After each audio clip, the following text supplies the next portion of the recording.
कि प्रधानमंत्री नरेंद्र मोदी जो कि असम के 1 दिवसीय दौरे पर हैं, वहां पर पहुंचे हुए हैं। तस्वीर आपके साथ साझा करेंगे। असम में चुनावी बिगुल फूकेंगे प्रधानमंत्री नरेंद्र मोदी। देखिए 3 महीने में प्रधानमंत्री नरेंद्र मोदी का ये तीसरा दौरा, और जाहिर है जब यहां पर पहुंच रहे प्रधानमंत्री नरेंद्र मोदी तो मेगा गिफ्ट जो है वो असम वासियों को दिया जाएगा। मिशन असम पर लगे हुए हैं प्रधानमंत्री नरेंद्र मोदी। और एक अगर हम देखें इमरजेंसी सेवा की शुरुआत भी यहाँ पर की जाएगी कि इमरजेंसी के दौरान किस तरह से यहाँ पर जो प्लेन है वो लैंड कर सकते हैं। तो प्रधानमंत्री लगातार सिलसिलेवार तरीके से असम पहुंच रहे हैं क्योंकि असम में चुनाव होने हैं, और ऐसे में इसी कड़ी में प्रधानमंत्री नरेंद्र मोदी का ये जो दौरा है ये काफी महत्वपूर्ण माना जा रहा है। अब चूंकि यहाँ पहुंचेंगे तो देखना होगा संबोधित किस तरीके से करेंगे प्रधानमंत्री नरेंद्र मोदी, और अपने संबोधन के दौरान क्या कुछ कह जाते हैं असम वासियों को, क्या क्या तोहफे दिए जाते हैं, और साथ साथ ये भी देखना होगा कि किस तरीके से प्रधानमंत्री नरेंद्र मोदी विपक्ष को निशाने पर लेते हैं। तो भारतीय वायुसेना का ये विमान आप तस्वीरों के जरिए देख रहे हैं। प्रधानमंत्री नरेंद्र मोदी जो कि असम 1 दिवसीय दौरे पर, और लगातार पिछले कुछ वक्त से हम देख रहे हैं प्रधानमंत्री की जो नज़र है वो असम पर बनी हुई है और वो सिलसिलेवार तरीके से असम पहुंच रहे हैं। ये तस्वीरें आप देख रहे हैं। प्रधानमंत्री नरेंद्र मोदी जब असम दौरे पर निकले तो तस्वीरें, और उसके बाद जाहिर है अब असम में तमाम तैयारियां जो है वो प्रधानमंत्री नरेंद्र मोदी के दौरे के मद्देनजर पहले ही पूर्ण हो चुकी हैं। एक प्रोटोकॉल होता है जब प्रधानमंत्री कहीं जाते हैं, और उसी के मद्देनजर तमाम तैयारियां हो चुकी हैं। असम को आज प्रधानमंत्री नरेंद्र मोदी की तरफ से एक महत्वपूर्ण मेगा गिफ्ट जो है वो भी मिलने वाला है, और ऐसे में ये जाहिर है बताने की कोशिश है प्रधानमंत्री नरेंद्र मोदी की तरफ से भी कि डबल इंजन की सरकार के कितने फायदे जो हैं वो होते हैं किसी भी क्षेत्र की जनता के लिए।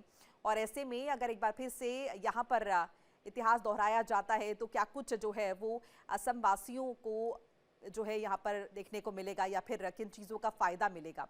ये तस्वीरें आप देख रहे हैं भारतीय वायुसेना की। और ज्यादा इंफॉर्मेशन के लिए मेरे साथ न्यूज रूम से गीतू चौहान जुड़ चुकी हैं। गीतू, लगातार प्रधानमंत्री नरेंद्र मोदी जो है वो असम का दौरा कर रहे हैं पिछले कुछ वक्त से, और अगर आज स्पेसिफिकली आज के दौरे की बात की जाए तो किन मायनों में खास ये दौरा नजर आता है? बिल्कुल देखिए, क्योंकि हम देख रहे हैं पिछले 3 महीनों में तीसरा दौरा है प्रधानमंत्री मोदी का, और ऐसे में बेहद खास इसलिए है क्योंकि आज 5,450 करोड़ की सौगातें असम को मिलने जा रही है। और इसमें सबसे बड़ी बात जो है वो हम देख रहे हैं परिवहन की दृष्टि से, क्योंकि कई ऐसे प्रोजेक्ट्स हैं जो काफ़ी लंबे समय से चल रहे थे, आज वो लगभग तैयार हो चुके हैं। अगर हम बात करते हैं ELF की, तो यहाँ पर देखिए जो मोरन बाईपास है उस पर ये इमरजेंसी लैंडिंग हो भी चुकी है, क्योंकि जिस तरह से इमरजेंसी लैंडिंग फैसिलिटी ये बनाई गई है, कुल मिलाकर वायुसेना और जो सिविल लाइंस है उनके लिए हम ये मान सकते हैं कि सिविल एयरलाइंस भी अब इस पर लैंड कर सकते हैं इमरजेंसी के दौरान। और जैसा कि ये इलाका जो है वो 300 किलोमीटर चाइना के बॉर्डर से पास पड़ता है, तो ऐसे में कभी कोई अगर आपदा भी आती है तो हम देखेंगे कि यहाँ पर बहुत ही अच्छे तरीके से वायुसेना का जो रोल रहेगा वो उसे निभा सकते हैं। यानी जो पहले दिक्कतें हुआ करती थी वो अब नहीं होंगी। और खुद यहाँ पर प्रधानमंत्री मोदी जब लैंड कर रहे हैं तो जाहिर सी बात है इस एयर स्ट्रिप को इस तरीके से समझा जा सकता है कि ये एक हाईवे है, और ऐसे में अब इस पर जब प्लेन लैंड करेंगे, चाहे वो सिविल एयरलाइंस हो चाहे वो मिलिट्री एयरलाइंस हो, तो कुल मिलाकर एक कह सकते हैं बड़ी उपलब्धि है।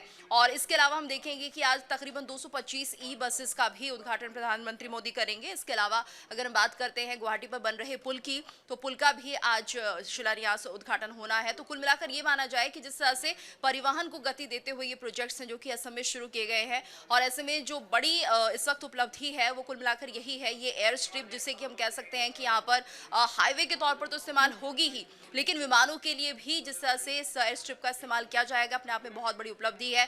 कुल मिलाकर चाइना के लिए इस वक्त की बहुत बड़ी चुनौती बनने जा रही है निश्चित तौर पर। और साथ साथ हम ये भी समझ सकते हैं, देखिए प्रधानमंत्री नरेंद्र मोदी जब संबोधित करेंगे तो मुमकिन है वो इस बात का भी संदेश दें कि भारत सरकार कितनी ज्यादा संवेदनशील है, कितनी ज्यादा सजग है रक्षा क्षेत्र को लेकर भी, और इसीलिए इस तरह की इमरजेंसी लैंडिंग की फैसिलिटी का भी यहाँ पर जिक्र जो है हो रहा है।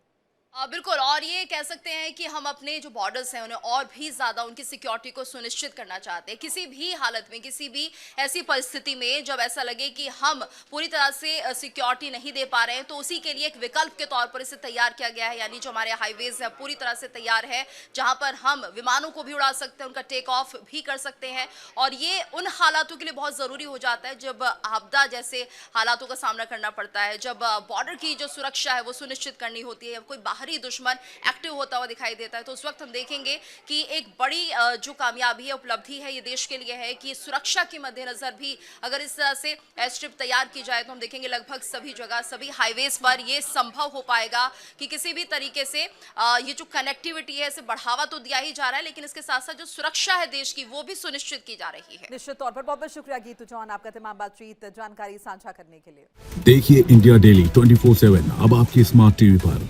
इंडिया डेली मौजूद है सभी डिजिटल प्लेटफॉर्म पर लाइव और लगातार। इंडिया डेली 24/7 हर दिन राष्ट्र को समर्पित।